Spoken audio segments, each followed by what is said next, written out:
Normally we talk Apple iPhones in September with their premium iPhone 17 range only going on sale just a few months ago, but it's value time of year and Apple has a lot to share. This is the iPhone 17e and this year it comes in a soft pink, a white and a black. So last year the iPhone 16e became that value entry-level iPhone, replacing essentially the iPhone SE that had been through several generations.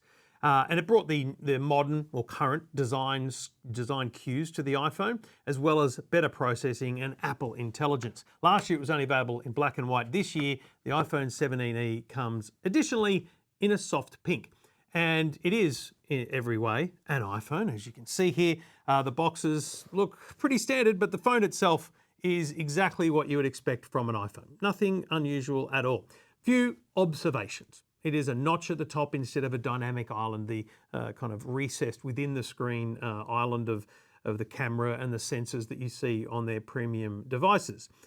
It is, though, a very good display. I find it, like, I look at this and I go, why are we spending more?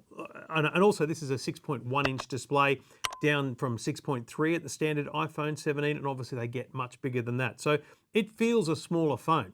This, finally, also has MagSafe, so magnetic attachment for your charging, something that the iPhone 12 introduced many years ago, but was sadly lacking from the iPhone 16e.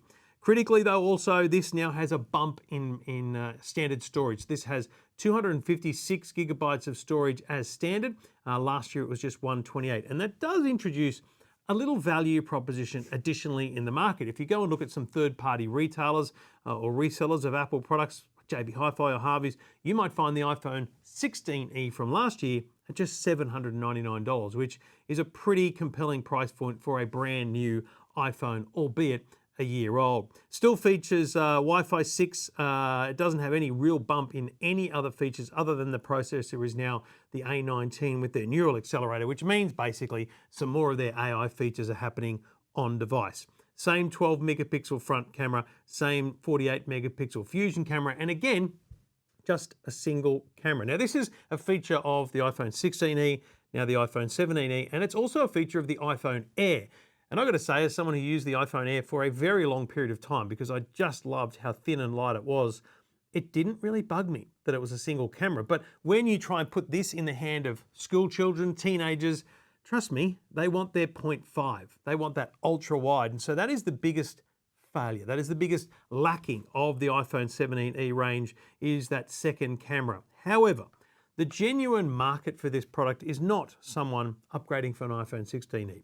It's not someone who has an iPhone 15 or even an iPhone 14. The market for the iPhone 17e is in fact much older iPhone users. So people with an iPhone 8, an iPhone 10, an iPhone 11, those people are not getting any of the features that might be here. MagSafe, the great screen, the Apple Intelligence, things like that. And then of course, there's people who have an iPhone 14, 13, 12 that don't have Apple Intelligence and want the entry level to that point.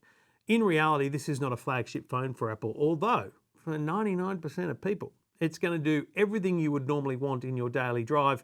However, people do lust over the additional performance that comes with the Pro models and the larger screens and all those different things. This has an all-day battery life. In fact, on the Apple website, it quotes the same or similar battery life to the iPhone Air, which a lot of people were very negative about. I can tell you the battery life is completely fine and it will get you through your entire day. And you've now got the ability to have MagSafe charging, which means you've got a lot of options for mounting in those bedside chargers that now exist that give you standby mode, which allows you to see a clock and different things on the screen. I think the iPhone 17e is a great leap forward, just a simple incremental leap forward from the iPhone 16e, and it is the perfect budget phone for people that are hanging on to an older iPhone, wanting something new, but not keen to spend $1,400 or more on a brand new iPhone 17 model. So black, white, and soft pink are the color options for the iPhone 17e, and it goes on sale this week.